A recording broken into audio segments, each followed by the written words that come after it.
आजची झालं तारीख तारीख तारीख 17/3/2011. आपलं नाव सर? नंदू नारायण मते, गावाचं नाव? खडक बसला. आणि गावाची लोकसंख्या काय आहे? लोकसंख्या 2001 ची मॅडम पाहिजे का आता 2011 ची पाहिजे? 2011 ची. कारण आता रिझल्ट आलेलं नाही अजून. अंदाजे काय असेल? अंदाजे कमी 10 ते 10,500. गावात अंगणवाडी आहे का? हा, गावामध्ये अंगणवाडी आहे का? अंगणवाडी आहे ना. किती आहेत? अंगणवाडी 4 आहेत ना. अच्छा, किती मुले अंगणवाडीत येतात? हा, अंगणवाडीत किती मुले येतात? प्रत्येक अंगणवाडीमध्ये 35, 43, 30 अशी मुलं आहेत ना. प्राथमिक शाळा किती आहेत? शाळा ना, हो, प्राथमिक शाळा 1 आहे, नंबर 1 आणि नंबर 2. किती शिक्षक येतात शाळेमध्ये? शाळेमध्ये ना, हो, शाळेमध्ये 12 शिक्षक आहेत. आणि साधारणतः किती मुलं येतात? साधारणतः बघा ना, एका शाळेमध्ये कमीत कमी 45 ते 50 मुलं. अच्छा, माध्यमिक शाळा आहेत का? प्राथमिक शाळा जिल्हा परिषद. माध्यमिक शाळा नाहीये? माध्यमिक शाळा आहे ना, हे शुद्ध विद्यालय, रयत शिक्षण संस्था. किती मुलं येतात? हा, त्या शाळेमध्ये किती साधारण मुलं येतात? कमीत कमी 850 ते 900. अच्छा, 7वी नंतर? हो, 5वी पासून. नाही सर, 7वी नंतर मुलं शिक्षण सोडतात का? हॅलो हॅलो सर, हा, 7वी नंतर मुलं शिक्षण सोडतात का? नाही. अच्छा, अपंग व्यक्तींसाठी शाळा आहे का? अपंग व्यक्तीसाठी शाळा नाही ना मॅडम. गावामध्ये कॉलेज कुठे आहे? हा, गावामध्ये कॉलेज आहे का? नाही ना, कॉलेज नाहीये ना, फक्त 10वी पर्यंतच आहे. प्राथमिक आरोग्य केंद्र आहे? हो, आहे ना. गावामध्ये आशाताई आहेत का? हॅलो हॅलो, आशाताई आहेत का गावात? काय आहे का? आशा नाही. बालमृत्यू व डिलिव्हरीच्या दरम्यान जे मातांचं 2 मिनिटं जर आवाज येत नाही मॅडम. बालमृत्यू व डिलिव्हरीच्या दरम्यान मातांचं जे मृत्यूचं प्रमाण आहे ते किती टक्के आहे? नाही, कमी आहे. सर्वसाधारण नाही म्हटलं तरी चालू. सर्वसाधारण गावामध्ये आजार कोणते? हॅलो, आवाज येत नाही मॅडम तुमचा जास्त. आवाज येत नाही. सर्वसाधारण गावामध्ये आजार कोणते आहेत? पण आजार तर आता कुठलेच नाहीये मॅडम. आता अपंग व्यक्ती किती आहेत? अपंग साधारणतः 15 ते 20 असतील. कोणतं अपंगत्व जास्त आहे? अपंगत्व आता ते एवढं काय नक्की मॅडम माहिती नाही, पण पायामध्ये आहेत काही, हातामध्ये अपंग आहेत. लहान मुलांचं हॉस्पिटल आहे का? नाही. हा, लहान मुलांचं हॉस्पिटल आहे का? नाही. ऍम्ब्युलन्स आहे? ऍम्ब्युलन्स आता मिळालेली आहे आम्हाला सरकारी हॉस्पिटलला. HIV प्रमाण किती टक्के आहे गावात? HIV प्रमाण किती टक्के आहे गावात? नाही, HIV प्रमाण नाही. किती टक्के लोक शेती करतात आणि किती टक्के लोक शेतीशी निगडीत आहेत? साधारणतः तुम्हाला सांगतो मॅडम, कमीत कमी 50 ते 60% लोक शेती करतात आता. आणि किती टक्के लोक शेतीशी निगडीत आहेत? ते बघा ना, आता 60% म्हणजे 40% तर लोक शेतीच करत नाही आता. कोणती धान्य पिकवतात? गहू, ज्वारी, हरभरा, थोडक्यात म्हणजे भात झालं, एवढीच पिकं आमच्या इथे घेतली जातात. प्रत्येकी कडधान्य असतं बघा. प्रत्येकी कुटुंबामध्ये किती एकर शेती असेल? साधारणतः प्रत्येक कुटुंबात तसं सांगता येणार नाही, कारण कुणाला 1 एकर आहे, कुणाला 5 एकर आहे, कुणाला 10 गुंठे सुद्धा आहे मॅडम. शेतकऱ्याचं वार्षिक उत्पन्न पर एकर किती असेल?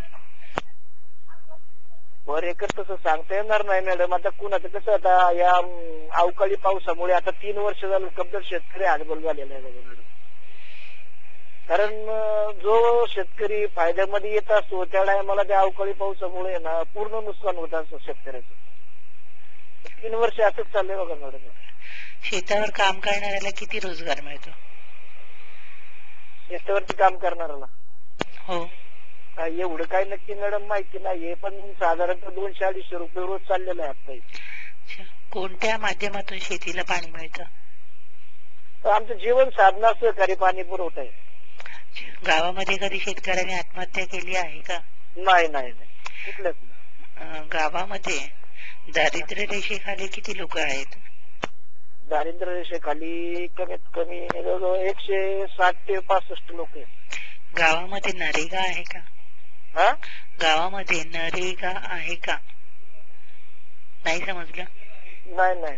अच्छा. गावामध्ये सर जी सरकारची एक स्कीम असते, वर्षातून 100 दिवस लोकांना रोजगार मिळाला पाहिजे, तर असं काही स्कीम तुमच्या गावामध्ये आहे का? आहे ना.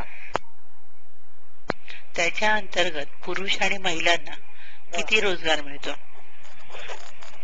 तर आता कसं होतं मॅडम, आता इथं शेतकरी शेतामध्ये जे आता लोक जे नागरिक कामाला जातात त्याच्या कमी प्रमाणात कामाला जातात, कारण कंपन्यामध्ये येत ना. आता इथं कंपन्या झाल्यामुळं सर्व लेडीज किंवा जेंट्स झालं ते कंपन्यांमध्ये कामाला जावं लागलेत ना, त्यामुळे ना इकडे शेतामध्ये कुणीच राबू शकत नाही, कारण कंपनीमध्ये महिलांना जवळजवळ 100 ते 125 रुपये रोज मिळतो. कामासाठी गावातून स्थलांतर होतं का? स्थलांतर म्हणजे कमीत कमी 4 ते 5 किलोमीटरच्या अंतरावरती आहे मॅडम. अच्छा. आणि कायमस्वरूपी असतं की तात्पुरतं? तात्पुरतं असतं हे स्थलांतर की कायमस्वरूपी असतं? नाही, तात्पुरतं.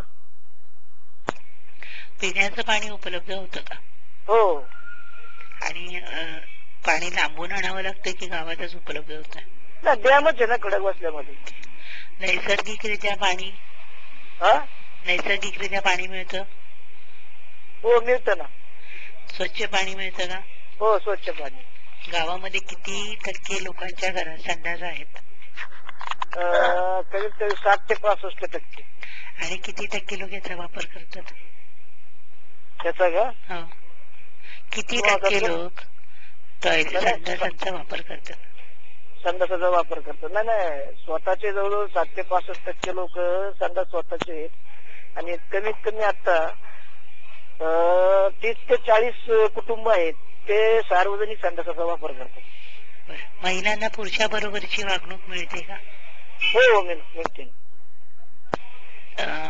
आणि जर कामाच्या बाबतीत प्रश्न आला तर स्त्री पुरुषांना समान वेतन मिळतं का? समान वेतन म्हणजे कसं होतं माहिती का मॅडम, जेंट्सला पुरुषांना रोज जास्त या कंपन्यांमध्ये मधली सांगतो बरं का मॅडम. मी शेतीमध्ये विचारते सर. नाही, सिटीमध्ये ना, सिटीमध्ये कमीत जेंट्सला काय होतं म्हणजे 250 रुपये रोज असतो आणि बाईला 100 रुपये रोज असतो. असा फरक का असतो? का आता एवढी काय कल्पना नाही. आता काय शेतकऱ्यांना आपण काही विचारू शकत नाही ना जास्त. अनुसूचित जाती जमातीमधील लोकांना समान वागणूक मिळते का? हो, मिळते ना. 18 ते 30 वयातील तरुणांच्या काय समस्या आहेत? हॅलो. 18 ते 30 वयातील तरुणांच्या काय समस्या आहेत? नाही, काही समस्या नाही होत त्यांच्या. किती टक्के लोक दारूच्या व्यसनामध्ये आहेत? साधारणतः कमीत कमी 15 ते 20% लोक आहेत.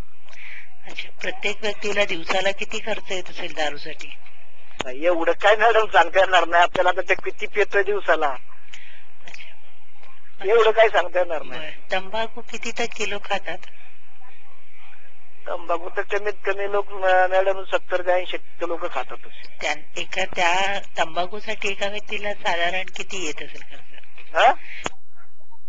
तंबाखू खाणाऱ्या व्यक्तींना साधारण किती खर्च येत असेल? आता खर्च आता आपण तर नाही ना सांगू शकत ना. आता दिवसाला माणूस किती खातोय, 1 पुडी खातोय का 2 पुडी खातोय ते आपल्याला काय सांगता येणार नाही. बरं.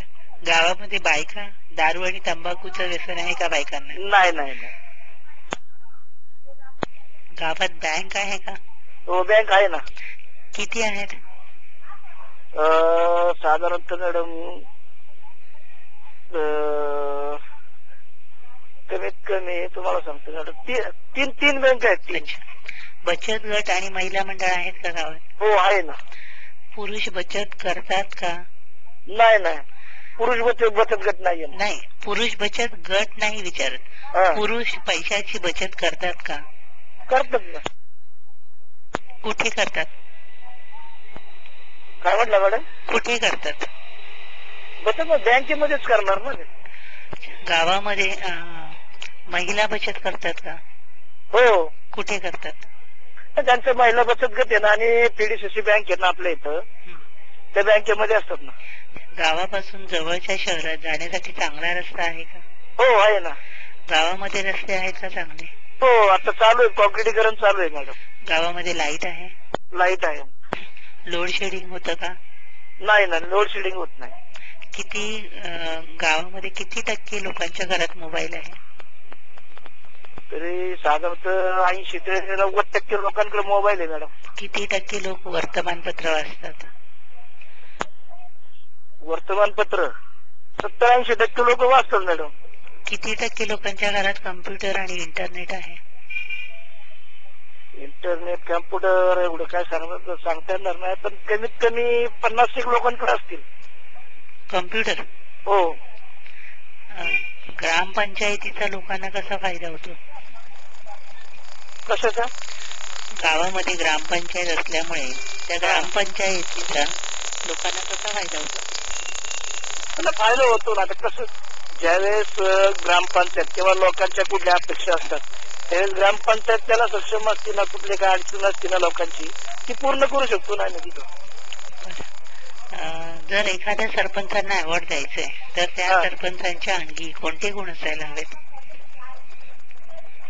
सरपंच म्हणजे स्वच्छ चारित्र्यता असला पाहिजे मॅडम, पहिली गोष्ट. आणखीन काही गुण असावेत का? नाही ना, जुनं काय.